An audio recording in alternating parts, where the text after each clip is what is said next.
President John Today, I Dramani wish to Mahama outline has 5 declared strategic that Ghana pillars can no that will longer continue the practice of exporting raw oils while importing finished products. Speaking at the Local Content Summit in Takoradi, President Mahama emphasized that the nation must process more mineral locally to maximize economic benefit, create jobs, and develop Ghanaian industries. He added that it is no longer acceptable for Ghana to export raw oils and stressed the need to eliminate raw oil exports while ensuring that value addition happens within the country. Today, I wish to outline 5 strategic pillars that will guide our approach to local content. The first is that local content must evolve from transactional procurements to transformational partnerships.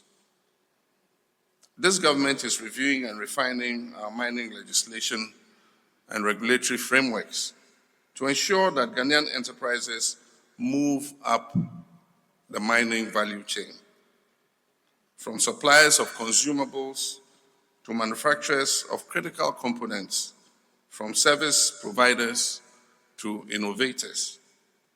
We'll incentivize mining firms to build local capacity and not simply purchase locally.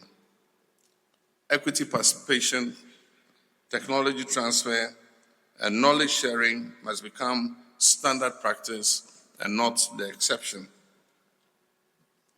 The second pillar, it is no longer acceptable for Ghana to continue to export raw ores and import finished products.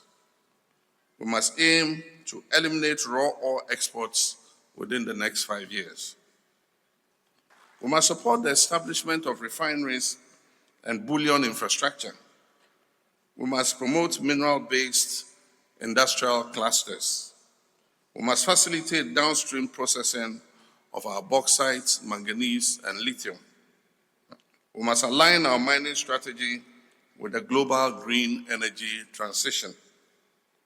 Our mineral wealth must power Ghana's industrialization, not merely sustain export dependence. President Mahama also emphasized that a competitive mining sector requires a highly skilled workforce and strong local participation. He announced plans to strengthen institutions such as the University of Mines and Technology, UMAT, and other technical universities while deepening apprenticeship programs in collaboration with the mining industry. The president stressed that training will focus not only on miners but also on technologists, engineers, and innovators, with priority given to automation, robotics, drone technology, modern exploration methods, data analytics, environmental sustainability, and renewable energy integration. And the third, competitive without a skilled workforce.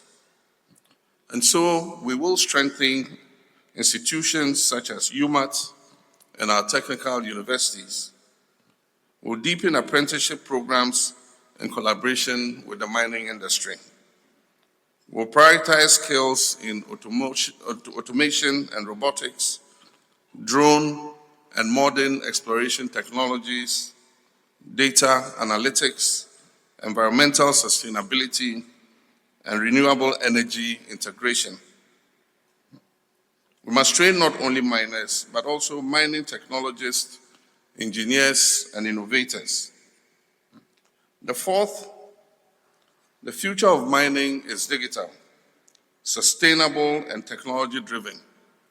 And therefore, Ghana must become a hub for AI-assisted exploration, for IoT-enabled asset management, for blockchain-based supply chain transparency, and for local R&D, Ghana-specific mining challenges. We'll explore establishing a national mining innovation and research hub to institutionalize knowledge sharing and technology adaptation. And so this summit must mark the beginning of a structured ecosystem and not a one-off event. The fifth is indigenous participation in the mining sector. The government will encourage and support the indigenous Ghanaian private sector to scale up from just mining subcontracting to full ownership of world-class mining operations.